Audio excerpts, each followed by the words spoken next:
I am going to cook me these. And the lighting, I don't understand what's going on here. Because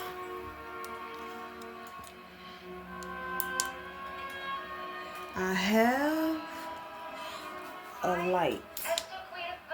I guess I use that bright light.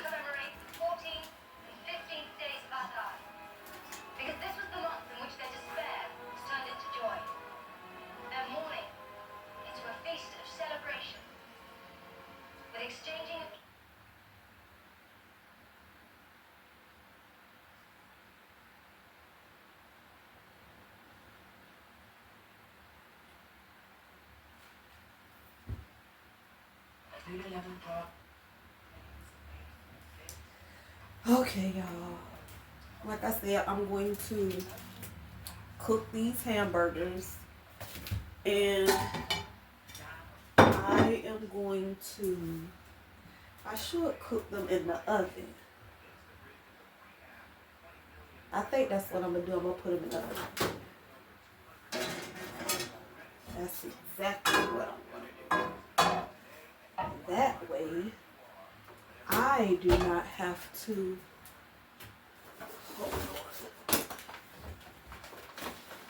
cook them on the stove. So I'll put them in the oven on some parchment paper.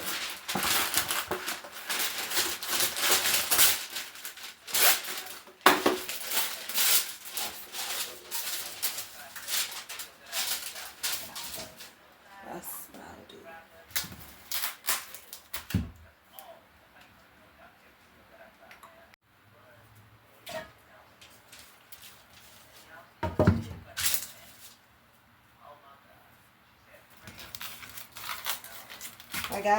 Well, they came from Publix, but I got these from where they had gave us food at the food pantry. They give you food that actually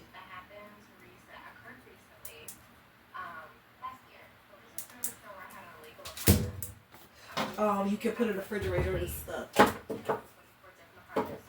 I'm going to season them with complete seasoning,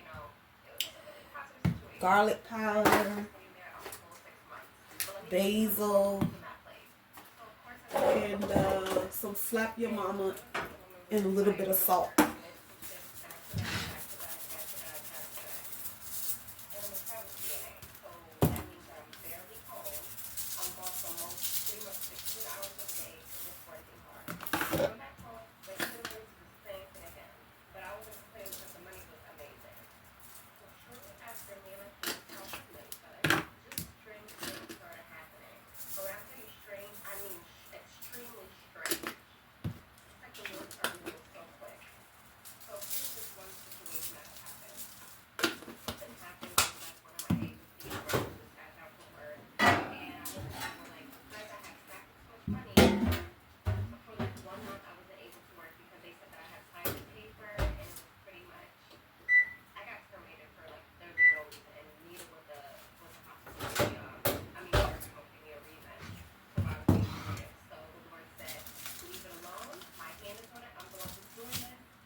I'm gonna go ahead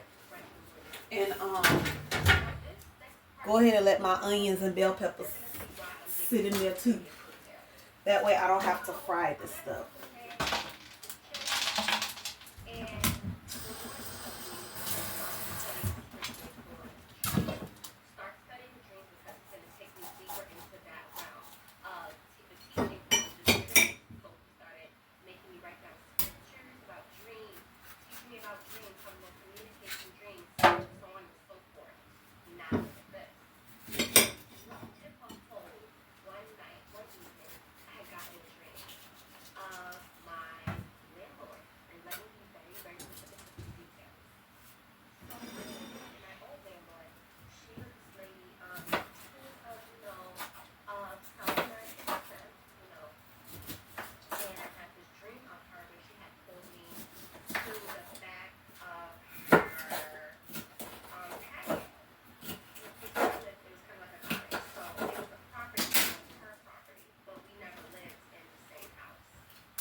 neighbor gave me these little onions.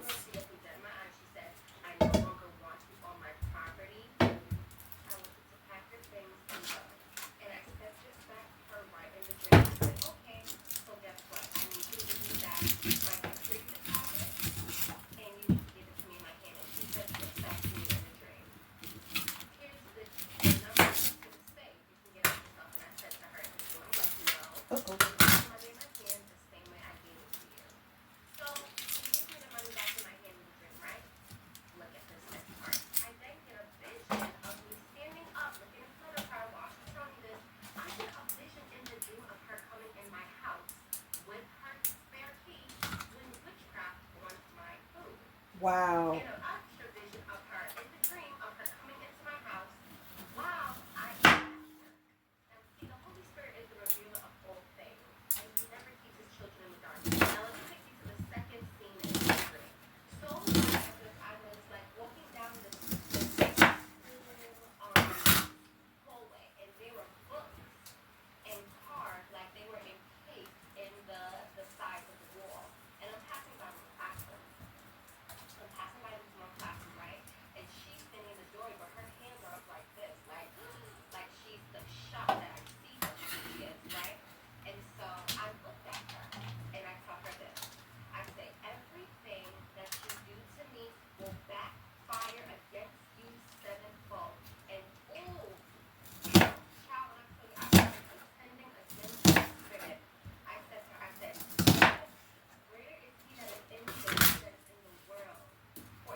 Dreams of her doing witchcraft and witchcraft on me, her attempting to try to do it, I begin to see more and more strange bugs in that apartment.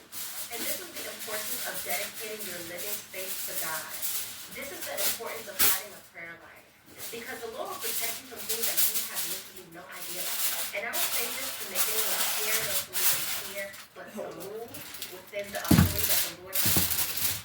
Prayer is powerful. Because in the book of Job, chapter 3, verse 8 says this, I shall decree a thing, and it will be established in my life.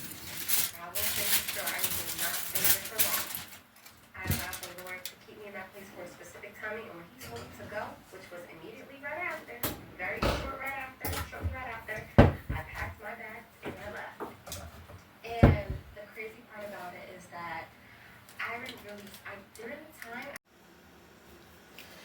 Alright, y'all, I took it out, and I don't have regular sliced cheese, so I'm just going to put this cheese on it. This is like the snack cheese. I'm going to put this cheese on it and let it melt.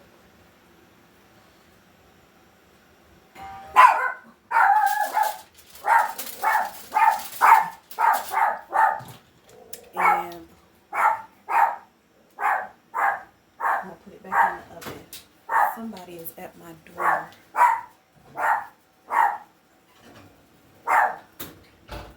Hold on.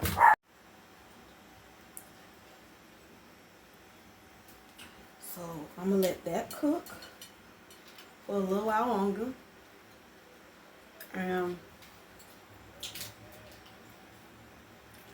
I'll make me a burger because it's already 5:03 and I don't eat after 6 o'clock. So I'll let that finish and I'll get back with y'all. And then me and my mom Alright, the hamburger is done. So I pulled out some wheat bread that I had in the freezer. And I'm going to toast this.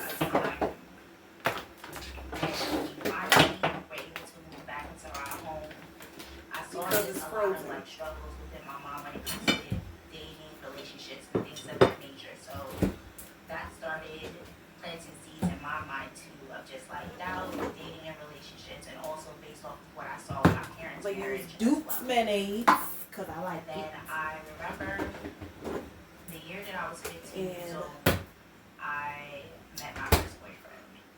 Mustard and so ketchup. And I'm going to put avocado on it friends in the beginning. because And then we started I like dating avocado and I don't want it to go to waste. And that relationship But it as failed, well, so led me also to a lot of this trouble side is kind because of soft. we were drinking together, we were partying together, we were clubbing. I mean, I went to my first club when I was 15 years old. So that was just the lifestyle that I was in. Introduced to smoking weed, introduced to having sex as well. And even during that relationship, I ended up getting pregnant. So I got pregnant, and we had a decision that we were going to have an abortion. And so I remember during the time of that, I was, going to the Catholic Church every Sunday. Still, my faith was not where it needed to be because I was living in fornication and sexual immorality. But I remember going to my mom about it, my sister about it, and I really wasn't getting the answers that I needed from them. His mom found out about it. She spoke to me, and I still wasn't feeling comforted with what they were saying. So I remember when my house burned down, my mom went to the church for help. So now I was looking at myself in a place of distress, and I need to go to a place for help. And so I ended up going to the church, the Catholic church, and I spoke to the priest about me being pregnant, and I didn't know what to do. And so the priest told me that being a Catholic, that the faith is that if I was to have an abortion, that's a grave sin, and that would send me straight to hell. And so I can't have the abortion.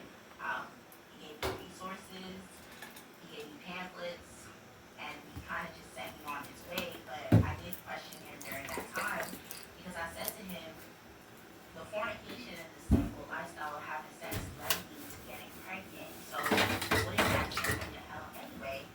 And he said, no, the abortion is murder, and that is what's going to send you to hell. And so after that conversation, I remember just making it up in my mind that, you know what, I don't have a clear answer of where I'm doing is wrong. But morally, I knew it was wrong because I struggled with the decision. I had a lot of depression over it.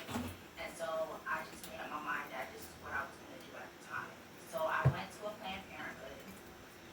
And I remember going, and there were people outside, like protesters and people just screaming at you, slandering you, letting you know, like, you were committing murder. And so I couldn't go through it the first time. And then I remember talking to the boyfriend I had at the time. He also had mixed feelings about the abortion. One day he would be okay with it, the next day he wasn't. The relationship was just emotionally taxing. Like, he was emotionally abusive. He was... I like mayonnaise, y'all.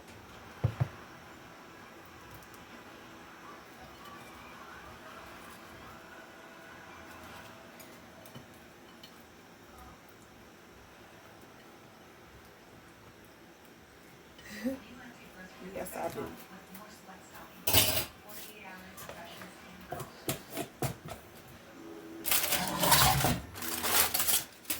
Okay. Hold on.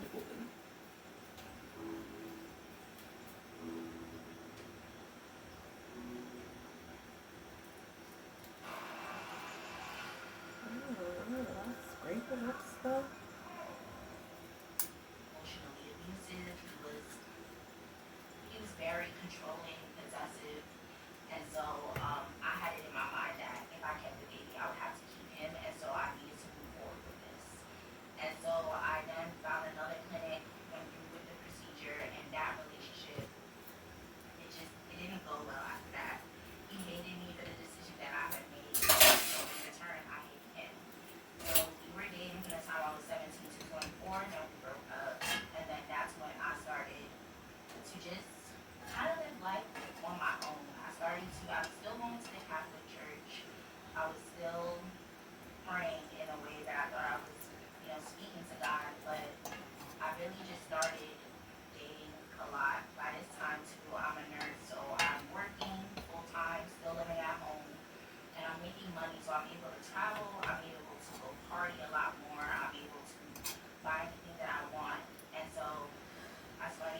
like it's gonna be So good, then y'all. I was just continuing to live in repeated sin. I ain't even gonna lie. And since the pandemic happened, 2020 happened, and I'm an assistant nurse manager at a hospital, and in New York at the time, the pandemic hit, everything was shut down.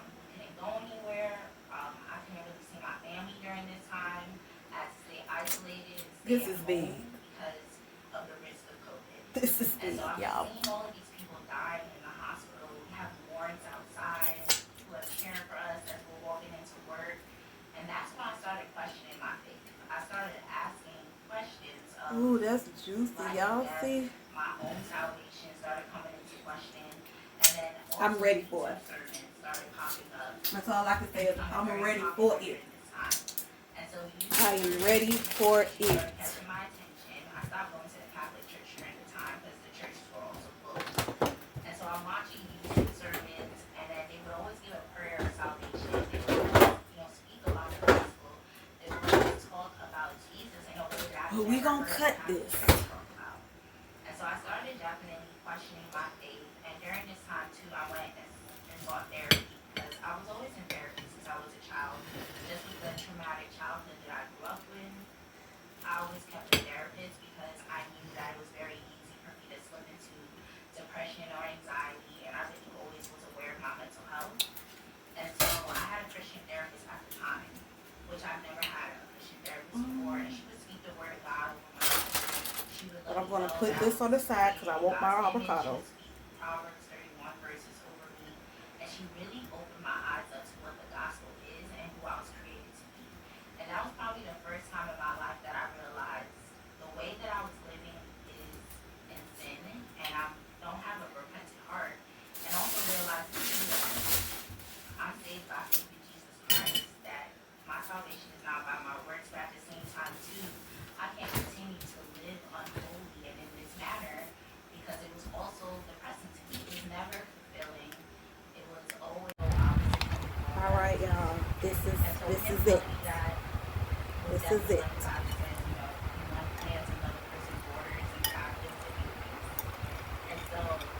So this is her. We'll see what she tastes like. During that time when he told me I didn't take it right away, but it still took some time. But I just remember that really sticking out to me and that being a hallmark. So then fast forward, 2021 is here and I'm turning 30 years old. That is good. For my 30th birthday, I decided that I wanted That's to have good. a particular guy in my That's life. good. Just Let me know. because now I'm starting to feel the conviction of the Holy Spirit to not have sex and not to engage in fornication. So That's good. that situation ended up being ended after that. And I'm so eating these out of here because over 2 to 3 days later, I'm still hungover from the party, trying to recover. it's too bad. And I remember just laying down on my couch now and thinking about my life since the time I was 15 years old, drinking, clubbing, partying, doing all these things while also being a nurse, going to work hungover, taking care of patients while still recovering from the night before, and just really thinking about what am I doing in my life. And now I have everything that I thought that I wanted. Yep. Nurse manager, like a teacher, my this. That's good. I have a house, I have my own home, I have all these things in my name, but still joy is I'm gonna finish eating.